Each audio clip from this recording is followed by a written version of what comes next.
This is the story of the one-room schoolhouse my brothers and I attended as kids in South Dakota, often arriving on horseback. All the country schools in the state of South Dakota were closed in 1960, and an auction sale was held at each location, where all the contents were sold, as well as the school buildings themselves. The building as it stood in the old location when we learned that the neighbors who bought it at auction had no more use for it and were contemplating burning it down. They wanted to turn the land back into farmland. I contacted them to see if they'd be willing to sell it so we could move it to our lake property about 15 miles away and restore it there.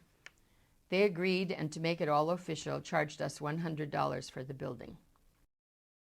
This is the completed building from the back. And this is the back of the building when we first bought it. Before, birds had taken up residence inside on a transom. The floors couldn't be salvaged, but the doors and the transoms could be. My sister-in-law Carol spent many hours restoring the wood. Carol and my brother Richard are my partners in the schoolhouse.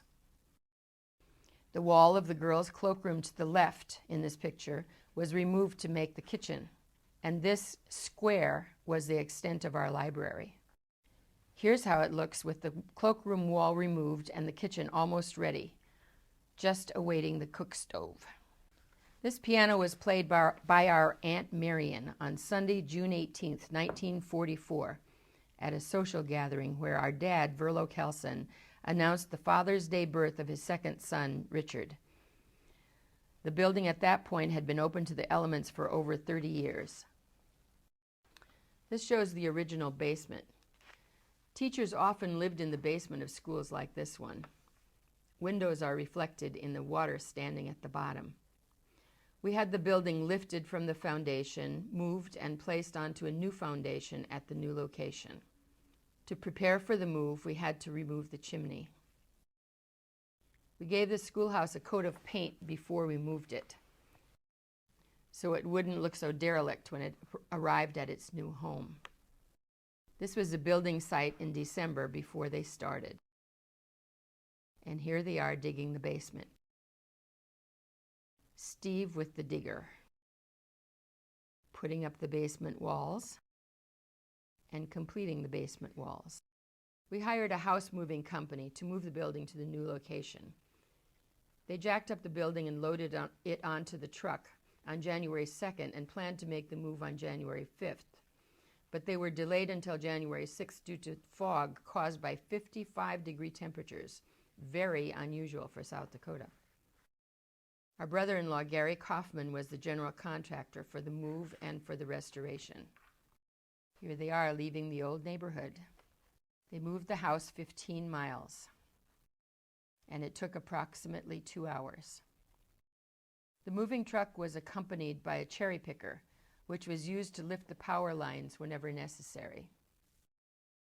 Here they are crossing the railroad tracks in Arlington, 10 miles into the journey.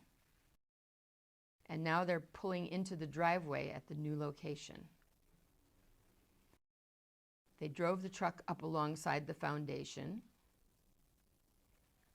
got it into position,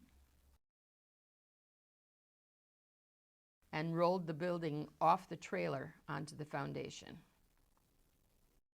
Here they have the building hovering above the foundation, trying to make it a perfect fit.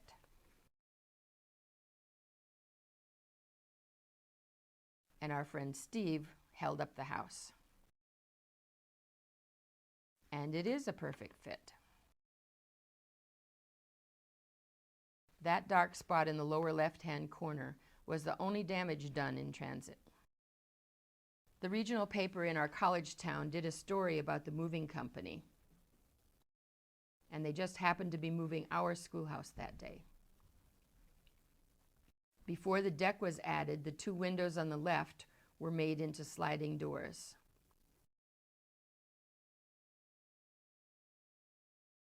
And here it is with the sliding doors already in. In February, I made a trip out to South Dakota to choose fixtures, carpet, etc. And I couldn't resist playing in the snow. still a kid at heart. My cousin Rochelle, the photographer, was the target, but she wasn't in any danger of getting hit. The shingles had been delivered before the snow fell, and here I was inspecting the interior progress before the steps were built. After I left, the steps were replaced. Since we could not salvage the original floors, we carpeted the schoolroom. Here they are, beginning the deck and the screened-in porch below it. Gary's motto, measure twice, cut once. In the springtime, here's the view from the finished deck. And the entire back is finished. The patio below the deck was screened in to provide a bug-free place to sit and watch the sunsets. Blackboards from original schools were bought or given back. And although he was already sick, Bert was able to visit the schoolhouse in July of 1998. He died in New York in July of 1999. All the country schools had portraits of Washington and Lincoln. Bulletin boards were replaced in stages. Today they span the entire wall, just like they did back in the day. This original sign that had hung on the front of the schoolhouse was returned by one of our schoolmates after it had been hanging in her dining room for 30 years. The piano, which stood in another country school, was given to us by our friend L.D. Smith.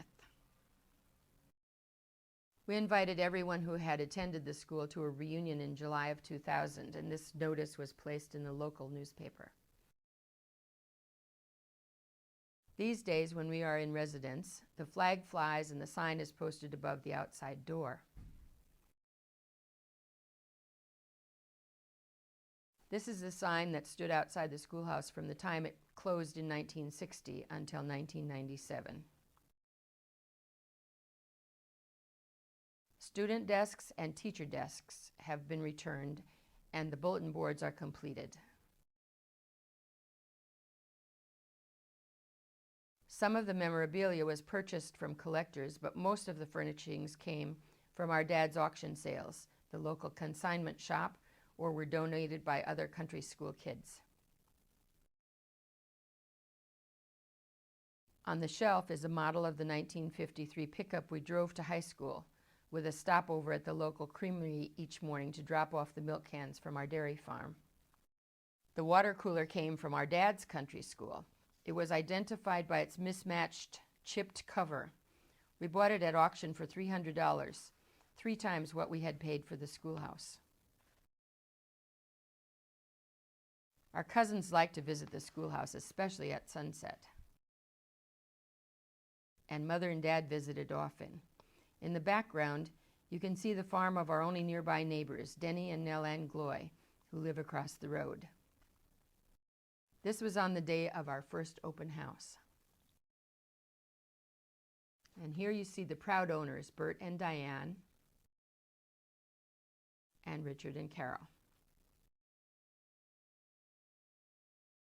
The same regional newspaper did a story the next year on the schoolhouse itself once it was finished. This is Richard with his favorite toy.